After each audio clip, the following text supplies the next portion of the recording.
பாஜகவின் மாநில தலைவராக இருந்த அண்ணாமலை, இப்போ ஒரு பிஜேபில தான் இருக்காரு. நெறைய அவரு இதுக்கு முன்னாடி பேசின பேச்செல்லாம் கூட நம்ம டிஸ்கஸ் பண்ணியிருக்கோம். இப்ப சமீபமா ஒரு விஷயம் பேசும்போது, விரதம் இருந்தால் கேன்சர் நோய் குணமாயிடும். இந்துக்கள் மத்தியில அந்த விரதம் இருக்கிறதுன்னு இருக்கு இல்லையா? அது ரொம்ப மிகப்பெரிய ஒரு சயின்டிஃபிக் ரீசன் இருக்கு. நீங்க விரதம் இருந்தீங்கன்னா, அதாவது கேன்சர் செல் சாகணும். அதுக்கு என்ன பண்றது? சாப்பிடாம இருந்தா அந்த செல்லு செத்துரும். அப்ப கேன்சர் வராது அப்படின்றத சொல்லியிருக்காரு. நம்ம சயின்டிஃபிக்கா நெறைய விஷயங்கள் பேசுற ஜிகே, மிஸ்டர் ஜிகேவும் அத பத்தி பேசும்போது, அதுக்கு ஒரு விளக்கம் சொல்றாரு. "அப்படி இல்ல. அந்த மாரிலாம் ரிசர்ச் நடந்திருக்கு. பட் அது ரொம்ப ஃபெயிலியரா தான் போயிருக்கு" அப்படின்னு சொல்றாரு. நீங்க ஒரு மருத்துவர் வேற. எப்படி பார்க்குறீங்க? சரி, இப்ப இத பத்தி பேசுறதுக்கு மிஸ்டர் அண்ணாமலைக்கு என்ன தார்மீக தகுதி இருக்குன்னு எனக்கு தெரியல. அவர் மருத்துவர் கிடையாது.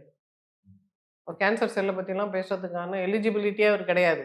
அவரு பொது மனிதனா ஏதோ ஒண்ணு சொல்லியிருக்காரு. அரசியல்வாதிகள் அந்த டைம்ல ஏதோ ஒரு லைம் லைட்டுக்காக பேசுவாங்க. அதனால ஏதோ பேசியிருக்காரு. இது சயன்டிஃபிக்கலி வேலிடா இருக்கணும்னு நான் எதிர்பார்க்க கூட இல்ல. தத்து பித்துன்னு பேசினா பேசிட்டு போட்டோம். அவருக்கு அந்த சுதந்திரம் இருக்கு. ஆனா பொதுமக்கள் இது ஒரு வேளை அப்படிதானோன்னு நெனச்சுட்டு பட்டினி கிடந்துறக்கூடாதுன்றதுக்கான சில எக்ஸ்ப்ளனேஷன்ஸ் நம்ம சொல்லணும். இப்ப விரதம், நோன்புன்றது வந்து ஹிந்து மதத்துல மட்டும் கோட்பாடு கிடையாது. எல்லா மதத்திலயும் அந்த கோட்பாடு இருக்கு. சமணர்கள் விரதம் இருப்பாங்க. ஜெயினர்கள் விரதம் இருப்பாங்க. ஆஸ்திகர்கள் பத்தி நமக்கு தெரியல. கிறிஸ்டியன்ஸ் இருக்கிறாங்க. லென்ட் பீரியட் ஃபுல்லா அவங்க விரதம் இருப்பாங்க. முஸ்லிம்ஸ் ரம்ஜான் ஃபுல்லா விரதம் இருக்காங்க. ஹிந்துஸும் விரதம் இருக்காங்க. கந்த சஷ்டி விரதம், மாந்த விரதம், ஒரு பொழுது அப்படின்னு டிஃபரெண்ட் டைப்ஸ்ல விரதம் இருக்காங்க. அப்ப விரதம் இருப்பதுன்றது எல்லா ஊர் மக்களும், எல்லா இனத்தவரும், எல்லா மதத்தவரும் கடைபிடிக்கிற ஒரு தன்மை. இப்ப இதுக்கும் கேன்சர் செல்லுக்கும் சம்மந்தமே கிடையாது. ஏன்னா கேன்சர் செல் ஒரு ஸ்பெஷல் செல். கேன்சர் செல் வந்து நம்ம உடம்புல இருக்கிற ஒரு செல்லு, ஒரு பெரிய நோய் கிருமி மாரி கட கட கட கட கடன்னு நம்மள கடிச்சு சாப்பிடுற ஒரு செல். அப்ப அது வந்து நமக்குள்ள இப்ப கொரோனா வைரஸ் செல் வளருதுன்னு வச்சுக்கோங்களேன். அதுக்கு இவன் சாப்பிட்டானா, சாப்பிடலையான்னு என்ன அக்கறை? சாப்பிடலன்னா பரவாயில்ல. இவன நம்ம சாப்பிடலாம்ன்னு சாப்பிட்டுறோம். சாப்பிடாம நோய் எதிர்ப்பு சக்தி கூட இல்ல. இது இவ்ளோ பெரிய பேக்கா இருக்குதே! இத நல்லா சாப்பிடலாம்ன்னு சொல்லிட்டு, நம்ம செல்லா இருந்தாலும் அத நம்ம தாக்குற செல். அப்ப எதிர்த்து தாக்குறதுக்கு நமக்கு தெம்பு இல்ல, சாப்பாடு இல்ல, நமக்கான டெய்லி குடுக்க வேண்டிய நியூட்ரிஷன் நம்ம குடுக்கலன்னா, அப்ப கேன்சர் செல்லுக்கு இன்னும் லட்டு மாரி நம்மள சாப்பிட்டுட்டு போயிடும். இவன் என்ன நமக்கு சாதகமா செய்றான், இவனுக்கு சாப்பிட்டா தான் தகும் போல இருக்கேன்னு, அது ஆக்சுவலி நம்ம இன்னும் வேகமா சாப்பிட்டு முடிச்சுரும். நம்ம சாப்பிடலன்னா அந்த செல் எல்லாம் அழிஞ்சு விழாது. எப்பவுமே நம்மள நமக்குள்ள வளர்ற செல். இப்ப நம்ம நம்ம சுமக்கிற, நம்ம பிரசவிக்கிற குழந்தை கூட, அம்மா உடம்புல கால்சியம் இல்லையேன்னு அது கால்சியம்லாம் சாப்பிடாம இருக்காது. அம்மா உடம்புல இருக்க மொத்த கால்சியம் அது அரிச்சு சாப்பிட்டுரும். அம்மாக்கு தான் கால்சியம் இருக்காது. குழந்தைக்கெல்லாம் கால்சியம் ஓரளவுக்கு சரியா தானே இருக்கும். ஏன்னா, நம்ம உடம்புல வளர்ற செல்களோட தன்மை அது. நமக்கு இருக்கா இல்லையான்னு அது பார்க்காது. அது சாப்பிட்டுரும். அப்ப கேன்சரும் அப்படிப்பட்ட செல் என்பதனால, அது ஒரு பாராசைட்ன்றதுனால, அது நம்மள பார்த்துட்டு இவன் சாப்பிடுறான், சாப்பிடலன்னுலாம் யோசிச்சுட்டு இருக்காது. அது வயித்த அது கரெக்ட்டா நிரப்பிக்கும். ஸோ இந்த கோட்பாடே அடிப்படையில தப்பு. கேன்சர் செல் ஒரு நார்மல் செல் நெனச்சு அவர் பேசிட்டு இருக்காரு. Cancer cell is a parasite. அது ஒரு ஒட்டுண்ணி மாரி. இருக்கிற நல்ல செல்லையும் நல்ல சாப்பிட்டுரும். செல்லையும் சாப்பிட்டுரும். நம்ம சாப்பிடாம அப்படியே சோகமா எனர்ஜியே இல்லாம இருந்தா, நம்மள இன்னும் வேகமா சாப்பிட்டு முடிச்சுரும்.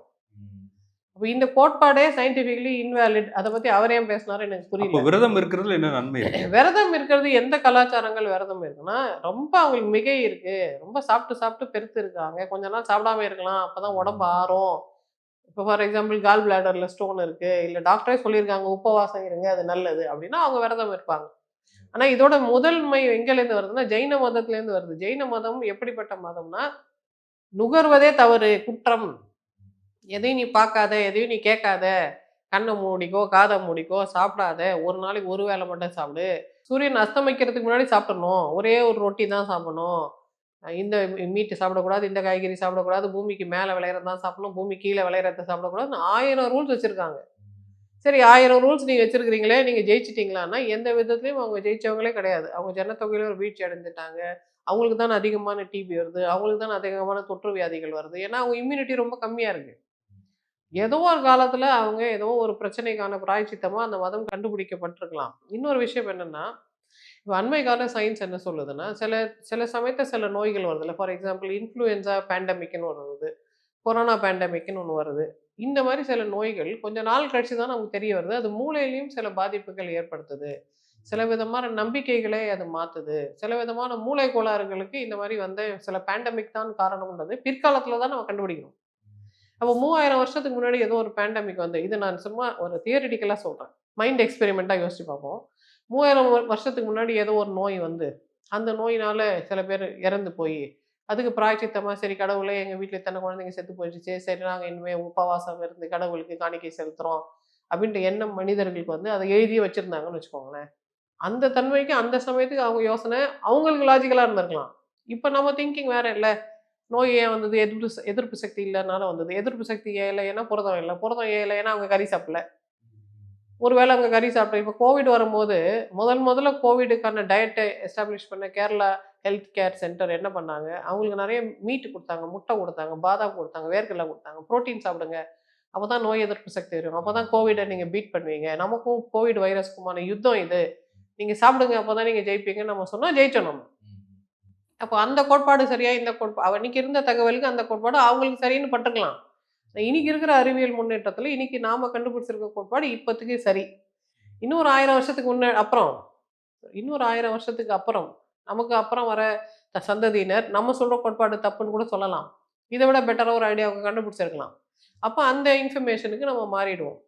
அந்த காலம் அதுதான் வர்த்தமானம்னு அவங்களே சொல்லுவாங்க. அந்த காலத்துக்கேற்ற உண்மையை தான் நம்ம கடைபிடிக்கணுமே தவிர, என்னைக்கோ சொன்ன உண்மையை நம்ம எப்போ போய் கட்டி பிடிச்சி தொங்கிட்டு அதான் இருக்கக்கூடாது. எல்லா ஆன்மீக நம்பிக்கைக்கும் ஒரு சயின்ஸ் இருக்கு.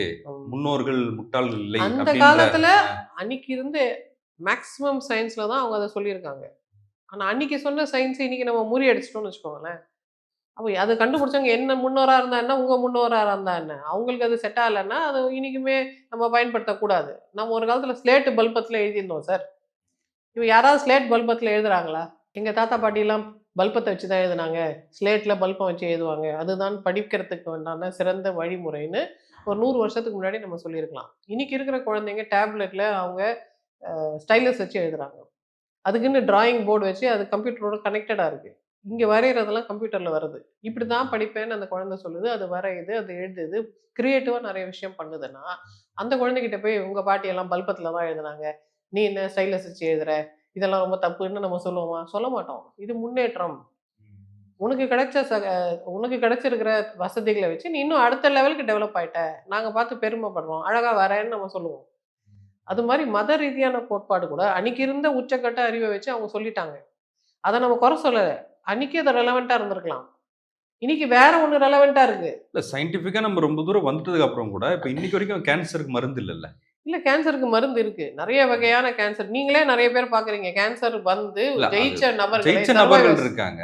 பட் ஒரு முறையான இதுதான் தீர்வு அப்படின்னு ஒண்ணு நீங்க இல்லையே. ஒரு கேன்சர் ஸ்பெஷலிஸ்ட்ட கேட்டீங்கன்னா சொல்லுவாங்க, அவங்க முறையான புரோட்டோகால் படி தீர்வு வச்சிருக்கிறாங்க. ஆனா கேன்சர் ஏன் அதிகமாகுதுன்னா, நம்ம நிறைய ஆர்டிஃபிஷியல் திங்ஸ பயன்படுத்துறோம். உணவு முறை மாறி இருக்கு. நிறைய புகைகளே நம்ம சுவாசிக்கிறோம். டாக்ஸிக் மெட்டீரியல் நிறைய நம்ம கன்சியூம் பண்றோம். அதனால கேன்சர் அதிகமா இருக்கு. இன்னொன்னு முன்ன வந்து அந்த மாரி நோய்கள் உள்ளவங்க சீக்கிரமா செத்து போயிருந்திருப்பாங்க. இன்னைக்கு இருக்க அறிவியல் வளர்ச்சினால அவங்க அடல்ட் லைஃப் வரைக்கும் உயிர் வாழ்ந்து, அதுக்கப்புறம் தான் நோய் தன்மை வெளிய தெரியுது. அப்ப எல்லா காலத்திலும் சில சேலஞ்சஸ் நமக்கு இருக்கும். நமக்கு சில சேலஞ்சஸ் இப்ப இருக்கு. ஆனா இப்ப இருக்க சேலஞ்சஸ பத்தி பேசாம, எங்க முன்னோர்கள்னு இரலவென்ட்டா இன்னொரு டாபிக் பேசுறதுல என்ன அர்த்தம் இருக்கும்? யாருக்கு தான் முன்னோர் இல்ல? முன்னோர் இல்லாம யாராவது இங்க இருப்பாங்களா இன்னைக்கு? இல்ல எல்லாருக்கும் தானே ஒரு முன்னோர்கள் இருக்காங்க. இப்போ ஒரு ஃபீவர் வருது, கோல்டு வருதுன்னா அத கட்டுப்படுத்துறதுக்கு மருந்து இருக்கே தவிர, சரி பண்றதுக்கு மருந்துன்னு ஒண்ணு இல்ல. நம்ம நோய் எதிர்ப்பு சக்தி உடம்புல இயல்பாவே இருக்கு. அதை நம்ம மெருகேத்துற மாரி உணவும், பழக்கவழக்கங்களும் வச்சுக்கிட்டோம்னா, அதுவே நமக்காக ஃபைட் பண்ணி தரும். நம்ம பட்னி கிடந்து நோய் எதிர்ப்பு சக்திய குறைச்சிட்டோம்னு வச்சுக்கோங்களேன், எனக்கு WBC உற்பத்தி பண்றதுக்கான புரத சத்தே நீங்க குடுக்கல, சாப்பிடவே இல்ல. எங்கலேருந்து நான் ஒரு புரத சத்து இல்லாம WBC உற்பத்தி பண்ணுவேன்? அப்ப எனக்கு நானே ஆப் அடிச்சுட்டேன்ல. முன்னோர்கள்லாம் சொன்னாங்கன்னு சொன்னா என்ன அர்த்தம்? என் முன்னோர்கள் தப்பா கூட சொல்லியிருப்பாங்க. என் முன்னோர்கள் சரியா மட்டும் தான் சொல்லியிருப்பாங்க. நம்புறதே ஒரு மூடத்தனம் இல்ல. இதுவும் ஒரு தேவையில்லாத ஒரு பக்தி இல்ல. அவங்க மேல ஏன் ஒரு வெயிட்ட வைக்கணும்? அவங்களுக்கு மட்டும் தான் அறிவு இருந்ததா? எனக்கு என்ன அறிவு இல்லாம பெத்துட்டாங்களா? அப்படின்ற யோசனை இருக்குல்ல. நமக்கும் தான் அறிவு இருக்கு. என் முன்னோர்கள் அவ்வளோ கண்டுபிடிச்சாங்கன்னா, நான் இவ்வளோ கண்டுபிடிக்கணும் அப்படின்ற யோசனை வேணும்ல நமக்கு. சாப்பாடு அதிகமா இருக்கிறவங்க விரதம் இருக்கலாம். இப்போ இன்னைக்கு இருக்கிற தேதியில உடல் உழைப்பு செய்றவங்களுக்கு விரதம் இருக்க வேண்டிய அவசியமே இல்ல. ஏன்னா, அன்றாட வாழ்க்கையிலே அவங்களுக்கு விரதம்னு ஒண்ணு இருக்கு. ஒரு வேளை தான் அவங்க சாப்பிடுறாங்க. அதுக்கு பெரியார் அதனால தான் உண்ணாவிரத போராட்டத்துல நம்பிக்கை இல்ல அவருக்கு. நம்ம ஏன் சாப்பிடாம இருந்து போராடணும், சாப்பிட்டுட்டு போராடணும் அப்படின்னு சொன்னாரு. உண்ணாவிரதம்ன்றது காந்தியன் பிரின்சிபல். காந்திக்கு ஏன் அது பிடிச்சதுன்னா, காந்தி பாதி ஜெயின். காந்தி வளர்ந்த சூழ்நிலையில அவங்க அம்மாலாம் ஜெயின் முனிவர்களுக்கு பக்தை. அதனால இவரும் சின்ன வயசுலேருந்து ஜெயின்ஸை பார்த்து வளர்ந்துட்டாரு. குஜராத்ல இன்னும் ஜெயின்ஸ் தான் டாமினன்ட் பீப்புள். ஈவனும் நம்ம பிரதம மந்திரியா இருக்கட்டும், நம்ம உள்துறை மந்திரியா இருக்கட்டும், அவங்கலாம் ரொம்ப ஜெயின் பிலாசபிஸ ஏன் கடைப்பிடிக்கிறாங்கன்னா, குஜராத் வந்து ஜெயின் கேப்பிட்டல். அதனால அவங்களுக்கு அவங்கள அறியாம இந்த ஜெயின் டெண்டன்சிஸ் பனியாஸ்ன்னு சொல்றது. அவங்களுக்கு ஜெயின் டெண்டன்சிஸ் வருது. ஜெயின் டெண்டன்சிஸ்ல எதெல்லாம் உயர்ந்ததோ, எது இன்னைக்கு நம்ம சர்வைவலுக்கு ஃபிட்டோ அதெல்லாம் நம்ம எடுத்துக்கிறோம். எது சர்வைவலுக்கு ஃபிட் இல்லையோ, அது ஜெயின் சொன்னான்னா, புத்திஸ்ட் சொன்னான்னா, ஹிந்து சொன்னான்னா, முஸ்லீம் சொன்னான்னா, யார் சொன்னாலும் எங்க சர்வைவலுக்கு யூஸ் இல்லாதத நாங்க எடுத்துக்க முடியாது.